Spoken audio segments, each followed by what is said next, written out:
മന്ത്രിസഭായോഗ തീരുമാനങ്ങൾ വിശദീകരിച്ചുകൊണ്ട് മുഖ്യമന്ത്രി ഉമ്മൻചാണ്ടി തിരുവനന്തപുരത്ത് മാധ്യമങ്ങളെ കാണുകയാണ് തത്സമയം. ഏറ്റവും വേഗത്തിൽ ഇത് ഈ ബെനിഫിഷ്യറീസിന് ലഭ്യമാക്കുന്ന സാഹചര്യം ഉറപ്പുവരുത്തുന്നതിനുള്ള നിർദ്ദേശങ്ങളും നാളെ കൊടുക്കും. ഇനി അങ്ങോട്ട് ഏതായാലും ഇതുപോലൊരു സാഹചര്യം ഉണ്ടാകാൻ അനുവദിക്കില്ല. അടുത്ത 2 മാസത്തെ 220 കോടി രൂപ അലോട്ട് ചെയ്ത് കഴിഞ്ഞിട്ടുണ്ട്. അതിൽ ബാങ്ക് വഴിയും ഇലക്ട്രോണിക് മണി ഓർഡർ വഴിയും കൊടുക്കുന്ന തുക മാത്രം റിലീസ് ചെയ്യാൻ പറഞ്ഞിട്ടുണ്ട്. ബാക്കി തുക ഹോൾഡ് ചെയ്യും. നാളത്തെ തീരുമാനത്തിൻ്റെ അടിസ്ഥാനത്തിലായിരിക്കും ഈ 2 മാസത്തെ പെൻഷൻ്റെ ബാക്കി തുക കൊടുക്കാനായിട്ട് തീരുമാനിക്കുന്നു.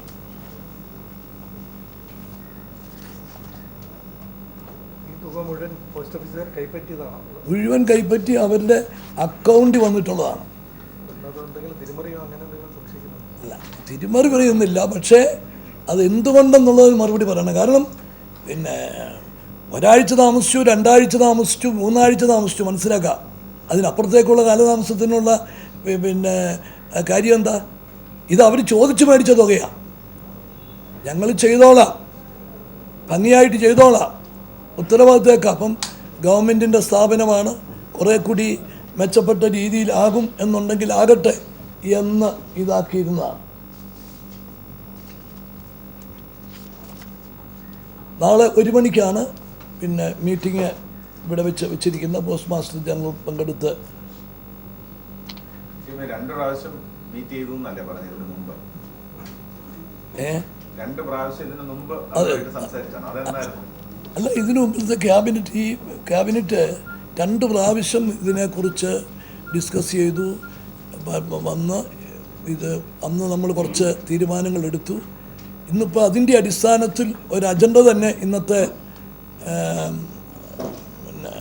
ക്യാബിനറ്റ് യോഗത്തിലുണ്ടായിരുന്നു. ആ സാഹചര്യത്തിലാണ് ഞങ്ങൾ വീണ്ടും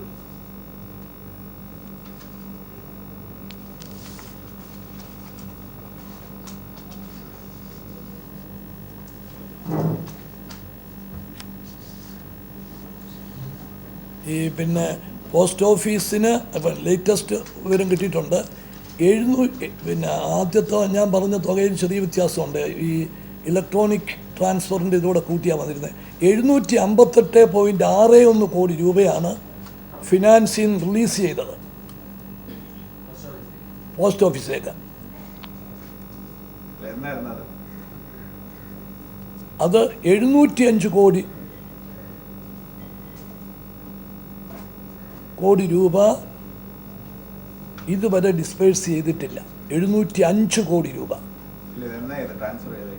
ട്രാൻസ്ഫർ. ഇതിപ്പം 5 മാസത്തെ 6 മാസത്തെ തുക 2-3 പ്രാവശ്യമായിട്ടാണ്. ഏതായാലും മാസങ്ങൾ തന്നെ വന്നിട്ടുണ്ട്.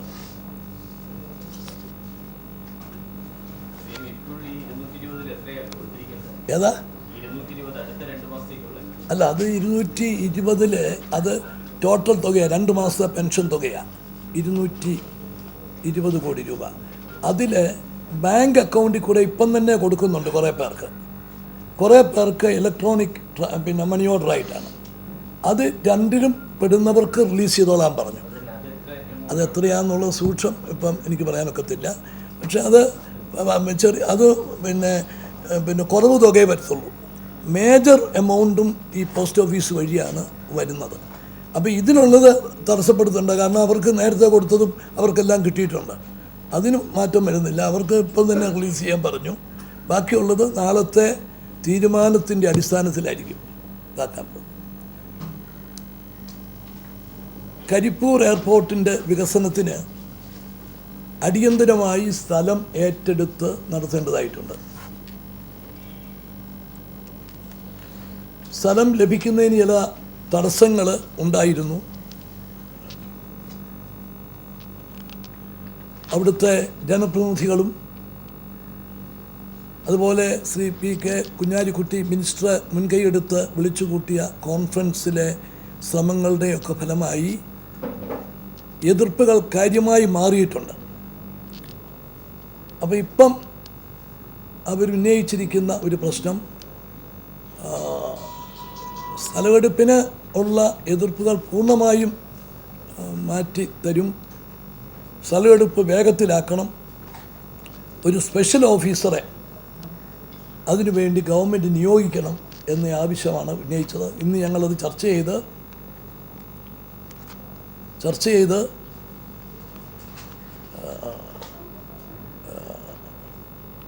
ലാൻഡ് റവന്യൂ കമ്മീഷണർ ശ്രീ മോഹൻദാസിനെ സ്പെഷ്യൽ ഓഫീസറായിട്ട് നിയമിക്കാൻ തീരുമാനിച്ചു. അദ്ദേഹത്തിൻ്റെ ഇപ്പോഴത്തെ ജോലിക്ക് പുറമേ ഉള്ളൊരു അഡീഷണൽ ചാർജാണിത്. ശ്രീ മോഹൻദാസിന് മുമ്പ് മലപ്പുറം കലക്ടറായിരുന്നു. അപ്പോൾ അദ്ദേഹത്തിന് കാര്യത്തിൽ കൂടുതൽ പ്രശ്നങ്ങൾ നേരിട്ടറിയാം. അദ്ദേഹത്തിന് കുറേ എഫക്റ്റീവായിട്ട് പ്രവർത്തിക്കാൻ സാധിക്കും എന്നുള്ളതിൻ്റെ പുറത്താണ് അദ്ദേഹത്തെ അതിനുവേണ്ടി നിയോഗിച്ചിട്ടുണ്ട്. പുനലൂരിലെ ഒരു സബ് കോടതി ആരംഭിക്കാൻ തീരുമാനിച്ച് 14 പോസ്റ്റുകൾ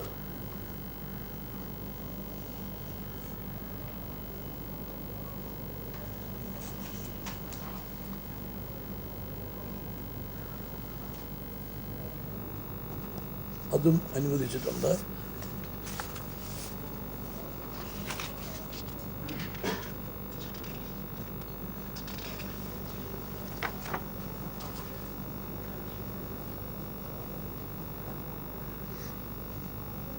വള്ളവനാട് നാട്ടുരാജാക്കന്മാർക്ക് അവർക്ക് 6 പേർക്കാണ് പെൻഷന് അർഹതയുണ്ട്.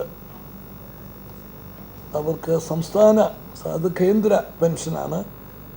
സംസ്ഥാന സർക്കാർ സാമൂതിരി പെൻഷന് തുല്യമായി 2500 രൂപ വെച്ചുകൂടെ കൊടുക്കാനായിട്ട് തീരുമാനിച്ചിട്ടുണ്ട്.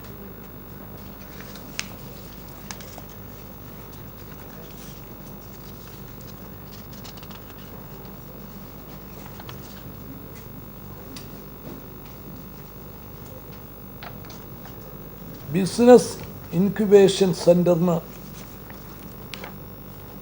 1 ഏക്കർ 1.56 ഏക്കർ സ്ഥലം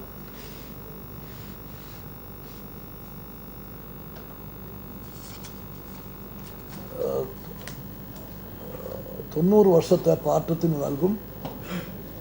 ഏക്കറിന് 120 ലക്ഷം രൂപ ഒറ്റത്തവണ പാട്ടത്തുക നിരക്കിലും വാർഷിക പാട്ടം 25,000 രൂപ നിരക്കിലും AFWവിൻ്റെ സാമ്പത്തിക സഹായത്തിന്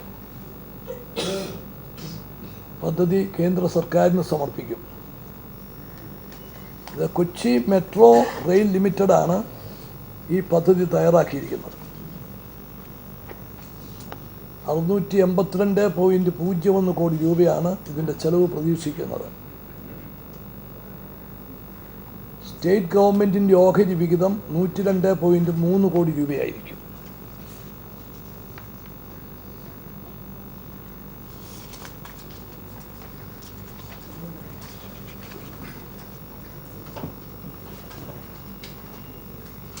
കൊച്ചി മെട്രോയ്ക്ക് ഒരു എക്സ്റ്റൻഷൻ ജവഹർലാൽ നെഹ്റു സ്റ്റേഡിയം മുതൽ കാക്കനാട് വരെ 11.2 കിലോമീറ്റർ ദൈർഘ്യമുള്ള മെട്രോ ലൈൻ നിർമ്മിക്കുന്നതിന് 2024 കോടി രൂപയുടെ പുതുക്കിയ ഭരണാനുമതി നൽകാനും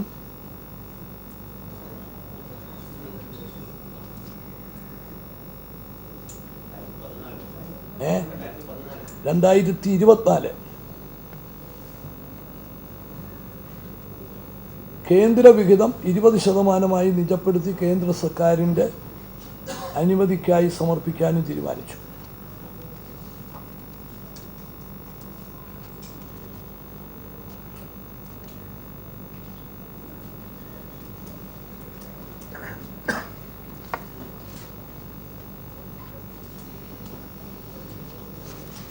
okay, local body election result വന്നതിന് ശേഷം ആദ്യത്തെ ക്യാബിനറ്റ് മീറ്റിംഗ് അങ്ങ് ഇലക്ഷന് മുമ്പ് പറഞ്ഞത് ഗവൺമെന്റിന്റെ ഗവർണൻസിന്റെ ഒരു റഫറൻഡമായി.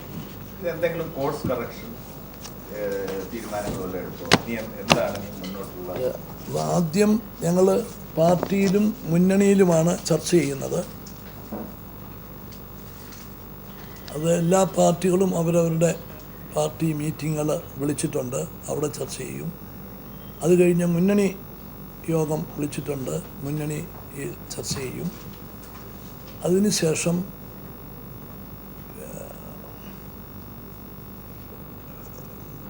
ഗവൺമെൻറ്റിലും അതിൻ്റേതായ ചർച്ചയുണ്ടാകും.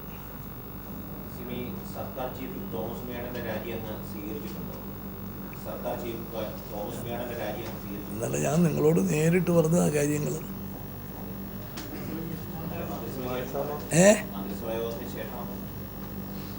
മന്ത്രിസഭാ യോഗത്തിൽ അത് ചർച്ചയ്ക്ക് വരത്തില്ലല്ലോ. മാനസാറിനോട് ആലോചിച്ചിട്ട് ആവശ്യമായ നടപടിയെടുക്കും. വിശ്വാസം UDF-നും അതുപോലെ താങ്കൾക്കും ഉണ്ടെന്നുള്ളതാണ്. അങ്ങനെ ഒരു വിശ്വാസം ഉണ്ടായിരുന്നുവെങ്കിൽ കോടതിയുടെ വിധി ദുർവ്യാഖ്യാനം ചെയ്തതാണെന്ന് തോമസ് ഉണ്ണിയാടൻ അടക്കമുള്ളവർ ഇന്നലെ പറയുകയും ചെയ്തു. അങ്ങനെയാണെന്നുണ്ടെങ്കിൽ ഇത്രയും കർശന നിലപാടെടുത്ത് അദ്ദേഹത്തിന് രാജി വാങ്ങേണ്ട കാര്യം ഉണ്ടായിരുന്നു. അദ്ദേഹം സ്വയം രാജിവെച്ചതാണെന്ന് ഞാൻ പറഞ്ഞില്ലേ. അദ്ദേഹം രാജിവെച്ചു. ധാർമ്മികതയുടെ പേരിൽ ഒരു ഉന്നത പാരമ്പര്യം നിലനിർത്തിക്കൊണ്ട് അദ്ദേഹം രാജിവെച്ചു. ഞങ്ങളാരും രാജി ആവശ്യപ്പെട്ടിരുന്നില്ല. ആവശ്യപ്പെട്ടു എന്ന് മറിച്ചു വന്നിട്ടുള്ള വാർത്തകൾ മുഴുവൻ തെറ്റായിട്ടുള്ളതാണ്. ഒന്നുകിൽ മീഡിയ തെറ്റായിട്ട് കൊടുത്തു, അല്ലെ മീഡിയയെ തെറ്റിദ്ധരിപ്പിച്ചു.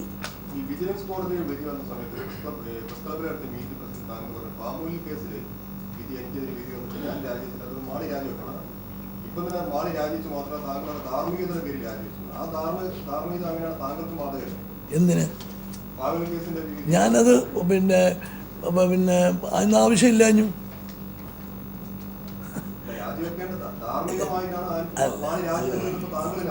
പ്രതിപക്ഷം പോലും ആവശ്യപ്പെട്ടത് എന്താ? വിജിലൻസ് മാറണമെന്നാണ് പറഞ്ഞത്.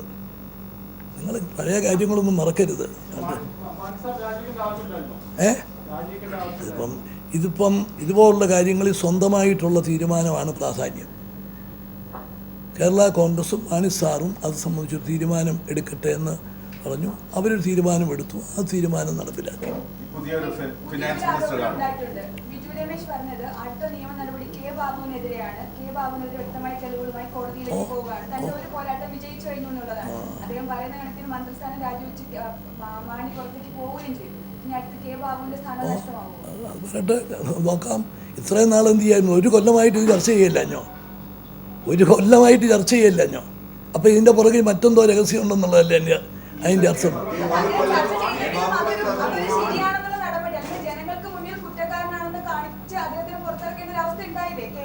അത് എങ്ങനെ കുറ്റക്കാരനായിട്ടാണോ മാണി പുറത്തു പോയിരിക്കുന്നത്? നിങ്ങളത് പറയണ്ട. അതുപോലെ ഞാൻ പറഞ്ഞല്ലോ വ്യക്തമായിട്ട്. മാണി സാറ് അവർ സ്വയം രാജിവെക്കുകയാണ് എന്ന് പറഞ്ഞു. അവരുടെ പാർട്ടി ചർച്ച ചെയ്തു, സ്വയം രാജിവെക്കുക എന്ന് പറഞ്ഞു, ഇതാക്കി.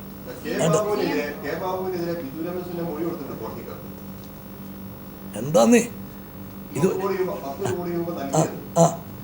പറഞ്ഞിട്ടുണ്ടോ? നിങ്ങൾ അതിനെക്കുറിച്ച് എന്തും പറയാമെങ്കിൽ പറഞ്ഞോളൂ കേട്ടോ. എവിടെ പറഞ്ഞിട്ടുണ്ടേ? ഇത് ഒരു കൊല്ലത്തിലേറെ കാലമായിട്ട് ചർച്ച ചെയ്തുകൊണ്ടിരിക്കുന്ന കാര്യങ്ങളല്ലേ. ഈ കേരളത്തിൽ അങ്ങനെ ആർക്കെങ്കിലും എന്തെങ്കിലും രഹസ്യമായിട്ട് വെച്ചുകൊണ്ടിരിക്കാൻ പറ്റുമോ? അങ്ങനെ ചെയ്തിട്ടുണ്ടെന്നുണ്ടെങ്കിൽ അതിനാദ്യം മറുപടി പറയേണ്ടത് മാധ്യമപ്രവർത്തകരല്ലേ. നിങ്ങൾ ഇത്രയും വിജിലൻ്റായിട്ട് നിന്നിട്ട് ഈ ഒരു കാര്യം എങ്ങനെയാണ് വിട്ടുപോയത്? ഇതിപ്പം ആർക്കും എന്തും പറയാമെന്നുണ്ടെങ്കിൽ ഏതായിരുന്നാലും ഞാൻ ഇന്നലെ പറഞ്ഞതാണ്, അഴിമതി ആര് നടത്തിയിട്ടുണ്ടെങ്കിലും അതിനെ ഒരിക്കലും ഗവൺമെൻറ് പ്രൊട്ടക്റ്റ് ചെയ്യത്തില്ല. പക്ഷേ അഴിമതി ആക്ഷേപങ്ങൾ പറഞ്ഞ് ഗവൺമെൻറ്റിൻ്റെ ആത്മവിശ്വാസം ഇല്ലാതെയാക്കാനും നിർവീര്യമാക്കാനും നോക്കിയാൽ അതിന് കീഴടങ്ങുന്ന പ്രശ്നമേ ഇല്ല. ഞാൻ പറഞ്ഞല്ലോ, കേരളത്തിലെ ഏറ്റവും വലിയ അഴിമതി ആരോപണമല്ലേ 6000 കോടി രൂപ അഴിമതി. 7535 കോടി രൂപയുടെ വിഴിഞ്ഞം പദ്ധതിയിൽ 6000 കോടി രൂപയുടെ അഴിമതി. ആരാ പറഞ്ഞത്? ഇവിടുത്തെ ഏറ്റവും പ്രമുഖമായ പാർട്ടിയുടെ നേതാവ്. പിന്നെ അതിനെക്കുറിച്ച് മിണ്ടുന്നില്ലല്ലോ, നിങ്ങൾ ചോദിക്കുന്നില്ലല്ലോ. അപ്പോൾ ഇത് ആർക്കും എന്തും പറയാവുന്നതാണോ? നിങ്ങളതും ശ്രദ്ധിക്കുന്നതല്ലേ. ഇവിടെ ഈ സംസ്ഥാനത്ത് കേരളം ഏറ്റവും അധികം കാത്തിരുന്ന ഒരു പ്രോജക്റ്റിന് 6000 കോടി രൂപ കൈക്കൂലി മേടിച്ചു എന്ന് പറഞ്ഞാൽ അത് എന്ത് സംഭവിച്ചു ആ ആക്ഷേപത്തിന് ഒന്നും നിങ്ങൾ അന്വേഷിക്കണ്ടേ? അതില്ല. പക്ഷെ അവരുന്നയിച്ച ആരോപണങ്ങളൊക്കെ ശരിയാണെന്ന് വയ്ക്കും വിധമായിരുന്നു ഇന്നലെ കെ.എം. മാണി രാജിവെച്ച എല്ലാം അറിഞ്ഞിരുന്നോണ്ട് ഇതിങ്ങനെ ബാധിച്ചിട്ട് വല്ല കാര്യമുണ്ട്. എത്ര പറഞ്ഞാലും ഒരു പ്രയോജനമില്ല. ചുമ്മാ ഇത് പറഞ്ഞാൽ എന്ത് ചെയ്യാൻ പറ്റും? ഞാൻ ചോദിക്കട്ടെ, ഈ ഹൈക്കോടതി വിധിയിൽ മാണി സാറിനെതിരായിട്ട് എന്താ ഉള്ളത്? പക്ഷേ അദ്ദേഹം പിന്നെ ഒരു തീരുമാനം എടുത്തു, ആ തീരുമാനം അംഗീകരിച്ചു. ആ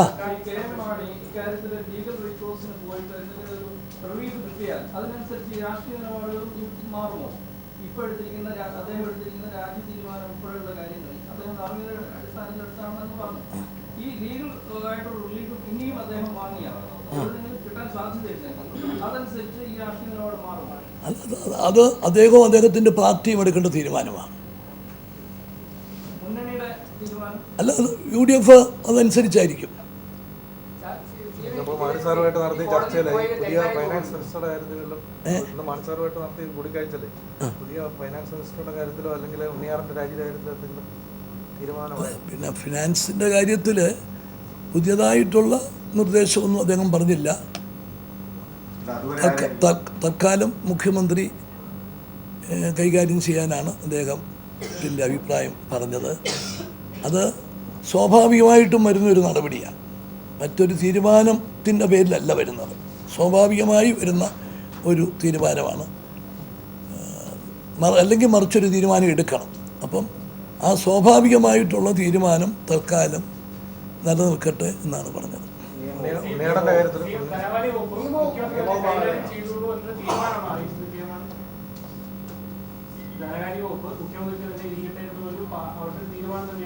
അതല്ല, അത് ഇപ്പം സ്വാഭാവികമായും മുഖ്യമന്ത്രിയില്ല വന്നിരിക്കുന്നത്.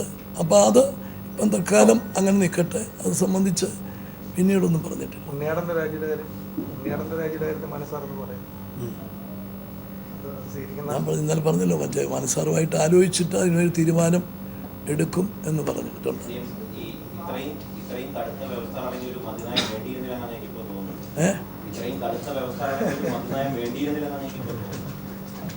കുറെ കൂടി കർശനമായ നടപടി വരികയാണ്.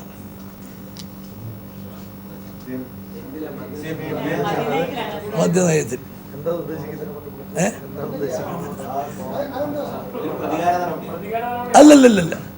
അല്ലല്ല, സമൂഹത്തിൽ വരുന്ന നല്ല വശങ്ങൾ പഠിച്ചിട്ട്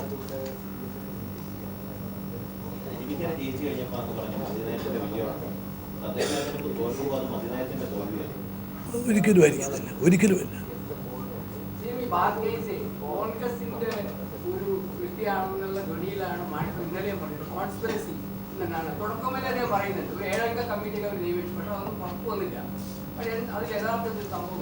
കോൺസ്പിറസി എന്ന് പറയുന്നതിനകത്ത് കോൺഗ്രസും ഉണ്ടോ? അങ്ങനെ ഒരു അർത്ഥം ഉണ്ടെന്ന് ഇപ്പോഴാണ് മനസ്സിലാകുന്നത്.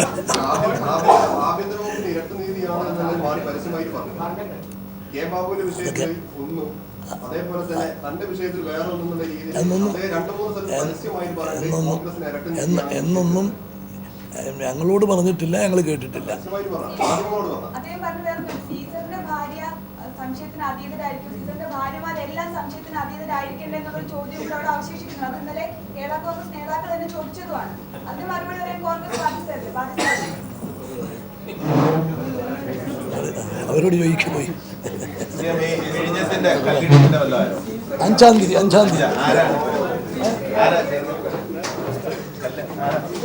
മന്ത്രി ഉമ്മൻചാണ്ടി തിരുവനന്തപുരത്ത് മന്ത്രിസഭാ യോഗ തീരുമാനങ്ങൾ വിശദീകരിക്കുകയായിരുന്നു. നിലവിലെ രാഷ്ട്രീയ സാഹചര്യങ്ങളടക്കം മാധ്യമപ്രവർത്തകർ അദ്ദേഹത്തോട് ആരാഞ്ഞു. ധനവകുപ്പ് നിലവിൽ മുഖ്യമന്ത്രി തന്നെ കൈകാര്യം ചെയ്യട്ടെ എന്ന നിലപാടാണ് മന്ത്രി മാണിക്ക് നിലവിലുള്ളത് എന്നാണ് അദ്ദേഹം പറയുന്നത്. സ്വാഭാവികമായ നടപടിക്രമം മാത്രമാണ് എന്ന് പറയുമ്പോഴും ധനമന്ത്രി കെ.എം. മാണി അങ്ങനെയാണ് കൃത്യമായി നിർദ്ദേശിച്ചത് എന്ന് പരോക്ഷമായി അദ്ദേഹം സൂചിപ്പിക്കുക കൂടി ചെയ്യുന്നു. ഗവൺമെന്റ് ചീഫ് വിപ്പ് തോമസ് ഉണ്ണിയാടന്റെ രാജിയുമായി ബന്ധപ്പെട്ട് അദ്ദേഹം പറഞ്ഞത് ഇക്കാര്യത്തിൽ കെ.എം. മാണിയുമായി ആലോചിച്ചതിന് ശേഷം മാത്രമായിരിക്കും തുടർ നടപടി സ്വീകരിക്കുക എന്നും അദ്ദേഹം പറയുകയുണ്ടായി. അഴിമതിയെ സംബന്ധിച്ച് കൃത്യമായ നിലപാടെടുക്കുന്ന സർക്കാരാണ് ഇത്. പക്ഷേ അഴിമതി ആരോപണങ്ങൾ കൊണ്ട് സർക്കാരിന്റെ പ്രതിച്ഛായയെ നശിപ്പിക്കാൻ ശ്രമിച്ചാൽ അത് അനുവദിച്ചു കൊടുക്കില്ല. അഴിമതി ആരോപണങ്ങൾ കൊണ്ട് സർക്കാരിന്റെ മനോവീര്യത്തെ കെടുത്താനും സാധ്യമല്ല എന്നും അദ്ദേഹം നിലവിൽ പറയുകയുണ്ടായി. എന്തായാലും ധനവകുപ്പ് മുഖ്യമന്ത്രി തന്നെ നിലവിൽ കൈകാര്യം ചെയ്യും എന്ന നിലപാടാണ് മുൻ ധനമന്ത്രി കെ എം മാണിക്കുണ്ടായിരുന്നത്. അക്കാര്യം തന്നോട് വിശദീകരിക്കുകയും അല്ലെങ്കിൽ അക്കാര്യം തന്നോട് സൂചിപ്പിക്കുകയും ചെയ്തു. അതൊരു സ്വാഭാവിക നടപടിക്രമമാണ് എന്നുമാണ് അദ്ദേഹം നിലവിൽ പറഞ്ഞത്. മറ്റ് കാര്യങ്ങൾക്കെല്ലാം അദ്ദേഹം പതിവ് പോലെ തന്ത്രപരമായി ഒഴിഞ്ഞു മാറുകയും ചെയ്തു. അതായത് സീസറിന്റെ മറ്റു ഭാര്യമാരെല്ലാം സംശയത്തിന് അതീതരായിരിക്കേണ്ടേ എന്ന കേരള കോൺഗ്രസ് എം.എൽ.എമാരുടെ ചില നേതാക്കളുടെ ഇന്നലത്തെ ചോദ്യത്തിന് അത് അവരോട് തന്നെ ചോദിക്കേണ്ട ചോദ്യമാണ് എന്നാണ് മുഖ്യമന്ത്രി ഉമ്മൻചാണ്ടി നിലവിൽ പറഞ്ഞത്. എം.ആർ. സജേഷ് ഞങ്ങളുടെ പ്രതിനിധി ചേരുന്നു. സജേഷ്, എന്തൊക്കെ കാര്യങ്ങളാണ് അദ്ദേഹം പറഞ്ഞത്? അരുൺ, ധനകാര്യ വകുപ്പ് മുഖ്യമന്ത്രിയുടെ കയ്യിൽ തന്നെ വെക്കാൻ കെ എം മാണി ആവശ്യപ്പെട്ടു. രാവിലത്തെ കൂടിക്കാഴ്ചയിൽ ഇക്കാര്യം ആവശ്യപ്പെട്ടു എന്നാണ് മുഖ്യമന്ത്രി ഇപ്പോൾ പറയുന്നത്. അതോടൊപ്പം കെ ബാബുവിനെതിരെ ഇപ്പോൾ ഉയർന്നിട്ടുള്ള ബിജു രമേശിന്റെ ആരോപണം, അതിന് പിന്നിൽ പ്രത്യേക താല്പര്യങ്ങളുണ്ട്. കഴിഞ്ഞ ഒരു വർഷത്തോളം ബിജു രമേശ് ഇക്കാര്യം ആവശ്യപ്പെട്ട് കോടതിയിലേക്ക് പോയില്ല. ഇപ്പോൾ കോടതിയിലേക്ക് പോകുന്നതിന് പിന്നിൽ പ്രത്യേക താല്പര്യമുണ്ട്. അഴിമതിക്കാരെ വെച്ചുപൊറിപ്പിക്കുന്ന സമീപനം സർക്കാരിനില്ല എന്നാണ് മുഖ്യമന്ത്രി ഇപ്പോൾ മന്ത്രിസഭാ യോഗത്തിന് ശേഷം പറഞ്ഞത്. അതോടൊപ്പം തന്നെ തോമസ് ഉണ്ണിയാടൻ രാജി, ആ കാര്യത്തിലും തീരുമാനമായിട്ടില്ല. രാജിയിൽ ഇതുവരെ തീരുമാനം എടുത്തിട്ടില്ല. അത് മന്ത്രിസഭയിൽ ചർച്ച ചെയ്തിട്ടുമില്ല. കെ എം മാണിയോട് ആലോചിച്ചതിന് ശേഷം കൂടുതൽ തീരുമാനമെന്ന നിലപാടാണ് മുഖ്യമന്ത്രി വ്യക്തമാക്കിയിട്ടുള്ളത്. ഇതിൽ ഏറ്റവും പ്രധാനപ്പെട്ട കാര്യം കെ ബാബുവിന്റെ കാര്യത്തിൽ ഒരു പ്രത്യേകമായ തീരുമാനം സർക്കാരിന്റെ ഭാഗത്തുനിന്ന് ഉണ്ടാകില്ല. ബിജു രമേശ് കോടതിയിൽ പോകുന്നത് പ്രത്യേക താല്പര്യപ്രകാരമാണ്. അതിൽ രാഷ്ട്രീയ ഉദ്ദേശമുണ്ട് എന്ന വിശദീകരണമാണ് മുഖ്യമന്ത്രിയുടെ ഭാഗത്തു നിന്നുണ്ടാകുന്നത്. അരുൺ.